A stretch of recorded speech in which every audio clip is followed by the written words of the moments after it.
नमस्कार दर्शकों, the Indian festival channel पर आप सभी का स्वागत है।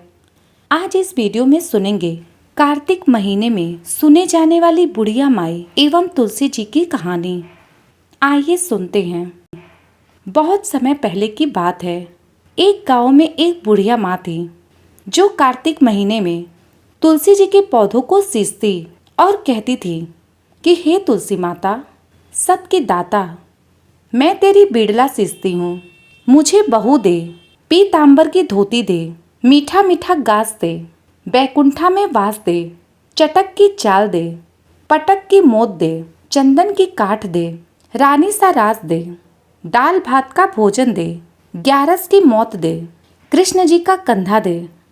बुढ़िया की यह सब बातें सुनकर तुलसी माता धीरे धीरे सूखने लगी। तो भगवान ने पूछा, हे तुलसी, तुम क्यों सूख रही हो? तब तुलसी माता ने कहा, हे भगवान, एक बुढ़िया यहाँ रोज आती है और मुझे एक ही बात वह रोज कह जाती है। मैं उसकी सब बातें तो पूरा कर दूंगी, लेकिन कृष्ण का कंधा कहाँ से लाऊंगी? तुलसी जी की यह बात सुनकर भगवान कहने लगे, हे तुलसी, जब वो मरेगी तो मैं अपने आप उसे कंधा देने आ जाऊंगा। तुम यह सब बातें उस बुढ़िया माई से कह देना। काफी समय बाद जब बुढ़िया माई मर गई, सब लोग वहां आए। जब बुढ़िया माई को ले जाने लगे तो वह बुढ़िया माई किसी से भी नहीं उठी।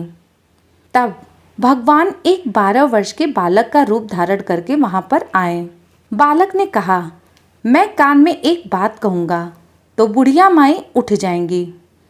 उस बालक ने बुढ़िया माई के कान में कहा, बुढ़िया माई मन की निकाल ले, पीतांबर की धोती ले, मीठा मीठा गास ले, बैकुंठा की वास ले, चटक की चाल ले, पटक की मौत ले, भगवान कृष्ण जी का कंधा ले। यह सब बातें सुनकर बुढ़िया माई अपने आप हल्की हो गई। भगवान ने कंधा दिया और बुढ़िया माई को मुक्ति मिल गई। हे तुलसी माता, जैसे बुढ़िया माई को मुक्ति दी वैसे हम सबको देना। बोलो तुलसी माता की जय, बोलो भगवान कृष्ण की जय। दर्शकों, अब आइए सुनते हैं कार्तिक माह में सुने जाने वाली गणेश जी और माता तुलसी जी की कथा। पौराणिक कथा के अनुसार एक बार भगवान श्री गणेश जी गंगा नदी के किनारे तपस्या कर रहे थे। इसी दौरान धर्मात्म जी की कन्या तुलसी विवाह की इच्छा लेकर तीर्थ यात्रा पर निकली थी। देवी तुलसी सभी तीर्थस्थलों का भ्रमण करते हुए गंगा के तट पर पहुंची। गंगा के तट पर देवी तुलसी ने देखा कि युवा गणेश जी तपस्या में लीन थे। शास्त्रों के अनुसार तपस्या में विलीन गणेश जी रत्न जटित सिंहासन पर विराजमान थे। उनके समस्त अंगों पर सुगंधित चंदन लगा हुआ था। उनके गले में पारिजात पुष्पों के साथ स्वर्णमणि रत्नों के अनेक सुंदर हार थे। उनके कमर में अत्यंत कोमल रेशम का लाल पीतांबर लिपटा हुआ था। भगवान गणेश जी की ऐसी सुंदर छवि को देखकर देवी तुलसी जी भगवान गणेश जी पर मोहित हो गई। उनके मन में भगवान गणेश जी से विवाह करने की इच्छा जागृत हुई। देवी तुलसी ने विवाह की इच्छा से उनका ध्यान भंग किया। तब भगवान श्री गणेश ने देवी तुलसी द्वारा तप भंग करने को अशुभ बताया और देवी तुलसी की मन की मनसा को जानकर स्वयं को ब्रह्मचारी बताकर उनके विवाह प्रस्ताव को अस्वीकार कर दिया।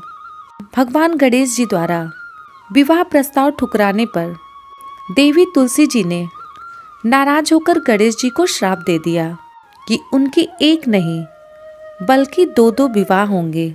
इस बात से नाराज होकर भगवान गणेश जी ने भी देवी तुलसी को भी श्राप दे दिया कि तुम्हारा विवाह एक असुर से होगा। एक राक्षस की पत्नी होने का श्राप सुनकर देवी तुलसी ने गणेश जी से माफ़ी मांगी। देवी तुलसी के माफ़ी मांगने पर भगवान गणेश जी ने कहा कि तुम्हारा विवाह शंखचूड़ नामक राक्षस से होगा और इसके बाद आप एक पौधे का रूप धारण कर लेंगे। भगवान गणेश जी ने यह भी कहा कि कलयुग में देवी तुलसी मोक्ष और जीवन देने वाली साबित होंगी, लेकिन मेरी पूजा में तुलसी का प्रयोग नहीं होगा। इसलिए भगवान गणेश जी की पूजा में तुलसी का प्रयोग नहीं होता है। हिंदू धर्म में तुलसी का पौधा सबसे पवित्र माना जाता है और इसका इस्तेमाल भी पूजा सामग्री में किया जाता है। वहीं भगवान श्री हरि विष्णु जी को देवी तुलसी अति प्रिय है। तुलसी जी के बिना श्री हरि विष्णु जी की पूजा अधूरी मानी जाती है और भोग में बिना तुलसी पत्र डाले वह भोग को स्वीकार नहीं करते हैं। बोलो गणेश भगवान की जय, बोलो तुलसी माता की जय, बोलो श्री हरि विष्णु भगवान की जय। दर्शकों, यह थी कार्तिक मास में सुने जाने वाली भगवान गणेश जी और तुलसी माता की कथा। यह कथा आपको अच्छी लगी हो तो वीडियो को लाइक करें, शेयर करें। ऐसे ही वीडियो देखने के लिए इस चैनल को सब्सक्राइब करें। इस चैनल पर सभी व्रत त्योहार की कथा, कहानी से संबंधित वीडियो देखने को मिलती है। धन्यवाद।